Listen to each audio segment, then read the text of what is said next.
présidé l'ouverture, en fait, portait sur la stratégie de la souveraineté alimentaire. Comme vous le savez, c'est vrai que dans le cadre des objectifs que nous nous sommes fixés au sein du ministère de l'Agriculture, de l'équipement rural et de la souveraineté alimentaire, cette souveraineté alimentaire joue un rôle extrêmement important. Donc c'est vrai que pour peut-être rappeler les situations de crise que nous avons vécues dans tout le monde d'ailleurs, avec notamment la pandémie de Covid-19, les crises multiformes que constitue notamment la guerre russo-ukrainienne, ont eu des impacts sur la productivité et la production de manière globale au niveau de tous les secteurs de l'économie.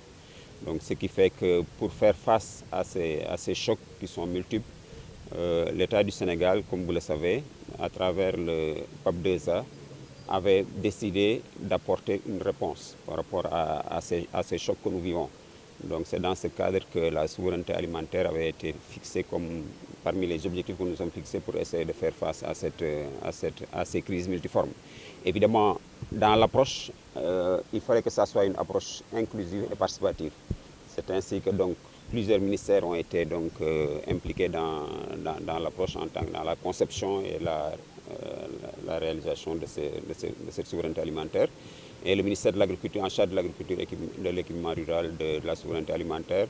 était accompagné par le ministère en charge de l'élevage et de la pêche, comme vous le savez. Il y avait aussi d'autres experts, d'autres structures aussi qui étaient partie prenante pour essayer d'apporter leur contribution pour l'élaboration de la stratégie. Il y a eu des ateliers qui se sont tenus, notamment au niveau de Saly, et lesquels ateliers aussi avaient réuni pas mal d'experts qui devaient statuer et pencher sur ces aspects pour avoir leur contribution. Donc c'est dans cette même dynamique qu'aujourd'hui, donc le CNCR, en rapport avec les organisations professionnelles agricoles, ainsi que les organisations de la société civile, avec l'accompagnement du programme d'appui à la société civile, donc nous avait conviés pour venir ouvrir leur atelier et essayer de réfléchir et d'avoir les contributions de tous les acteurs qui sont donc réunis autour de la table aujourd'hui pour amener en fait leur contribution qui au bout du compte pourra venir pour vraiment enrichir le document qui est en cours d'élaboration au niveau du ministère de l'Agriculture, de l'équipement rural et de la souveraineté alimentaire. Et c'est dans ce cadre-là que le programme avec le CNCR a convié tout un processus de formulation et d'influence sur le politique dès sa formulation. Il faut dire que depuis, avec le ministère, on a eu un atelier de cadrage à Saly avec 100 organisations professionnelles, donc venues sur l'étendue du territoire pour une mise à niveau. Et dans une seconde phase, nous sommes en train d'organiser ce qu'on appelle les ateliers zonaux. Aujourd'hui, nous sommes dans le bassin des Niayes pour regrouper tous les acteurs, toutes les filières qui interviennent dans le secteur agricole pour réfléchir ensemble et sortir avec un document de contribution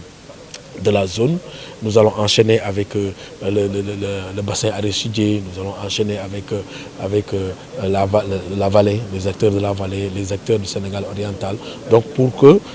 cette approche soit constructive et co-construite. Donc nous sommes en train de co-construire la politique avec le ministère qui est là avec nous, avec les DRDR, donc avec l'ensemble des acteurs pour qu'au finish, que ce programme, que ce projet, que cette stratégie puisse refléter les attentes, les préoccupations des acteurs, que ce ne soit pas une approche top-down, mais une approche bottom-up. Par rapport à ce qu'on est en train de faire par rapport à cet atelier de test pour les zonages,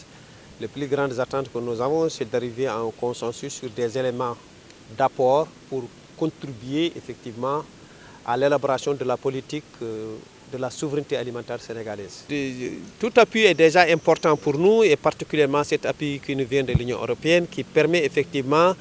d'aider aux acteurs effectivement de la ruralité, je dirais, sénégalaise dans les différentes zones agroécologiques, non seulement à s'approprier de la finalité qui est cherchée sur la question de la souveraineté alimentaire, mais au-delà d'apporter leurs apports. Donc je trouve que c'est un appui extraordinairement intéressant et important pour le CNCR et on en profite pour remercier le partenaire, l'Union européenne.